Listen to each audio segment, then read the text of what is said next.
Hi, this is Pam Dunn. I'm with your Infinite Life Training and Coaching Company, and I'm going to talk to you today a little bit about intuition and how to develop your intuition and use it to the best of your ability to accomplish everything you want and to be all you can be in the world. So I'm going to do that with telling you a little story about how I learned how important intuition is. I was 12 years old and I was going to a babysitting job, and it was about 10 blocks away, and it was very early, probably before 7 a.m. And as I'm walking, I noticed a car pulled over to the curb, rolled down the window, and a gentleman yelled out the window something at me. And I couldn't understand him, and so I just yelled back, "I'm sorry, I don't understand you. What'd you say?" And so with that, he went over to the passenger side and stuck his head out the window and said something again. And I still couldn't understand him. And as I'm walking closer, I can hear this voice inside me saying, "Don't go there, don't go over there." But I didn't really listen to that because I'm a good girl and I do what I'm told, and especially when it's an adult. So I kept on walking, and then he opened up the car door and he, swiveled out. So his legs were outside the car and he was sitting in the passenger side. And he said something again. And I walked over even closer. All the while, this voice inside me is getting louder to not go, but I kept on going. And as soon as I got close enough, he reached out and grabbed my arm and he started trying to pull me into the car. And what came over me was a strength I didn't know I had, actually. And so I pulled away and took off running. He did start the car up and come after me, but I got to my babysitting job and we called the police, and the policeman was so wonderful because he really verified for me that it's time for me to listen to that voice in my head, especially when it concerns my safety. So that was the day that I actually learned that I need to start listening to another voice inside of me that was probably telling me something that was for my own good, but was also uncomfortable at the time. So in other words, intuition needs to be developed. It doesn't just become innate. All right, even though it is innate. So our intuition needs to be developed to uncover those innate abilities of being able to listen to ourselves. So let me go over about 5 things that will help you develop your intuition. So first is to unlearn a lot of things. So you can see in my case, I had to unlearn what it meant to be a good girl. It was a good girl for me to do whatever an adult told me to do because they were adults. But in this case, it was important for me to unlearn that in order to listen to myself. We have limiting beliefs about ourselves and about life and people, and it's important to begin understanding what those are. Not all of them are limiting, not all of our beliefs are, but we get to decide that as long as we're looking. The other thing that we have to let go of and unlearn are some old stories that we have. Old stories about adults, old stories about what it means to be a kid, old stories about anything. And I'm sure you have them too. So begin unraveling and deciding, questioning some of those old stories. Okay, another thing to unlearn and to let go of are some labels.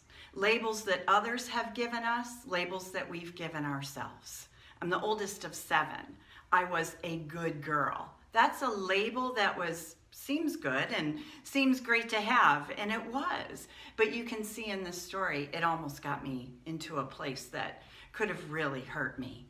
So check out those labels, question those, see if those match who you really want to be in the world and how you listen to yourself. If I only listen to myself from the perspective of being a good girl, I'm not going to see the places that I need to make improvements either. The other thing you want to let go of are things that you know for sure.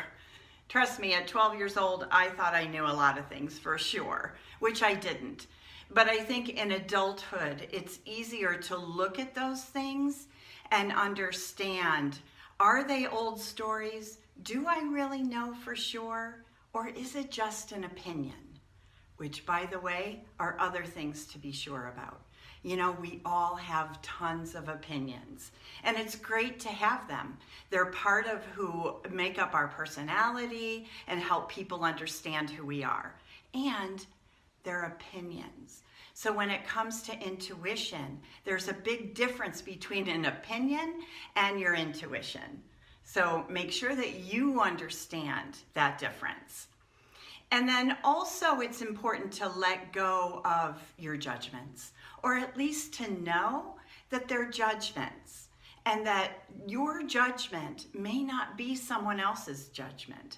And so understanding yourself from that perspective, it just broadens who you know yourself to be and expands your capacities.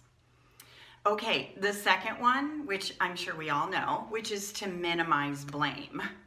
Now, here's the thing. As soon as we know that we're not supposed to blame anymore or that it doesn't serve us, guess what? We get more clever at doing it. And we do this really interesting thing, is that we blame ourselves as if that's no longer blaming.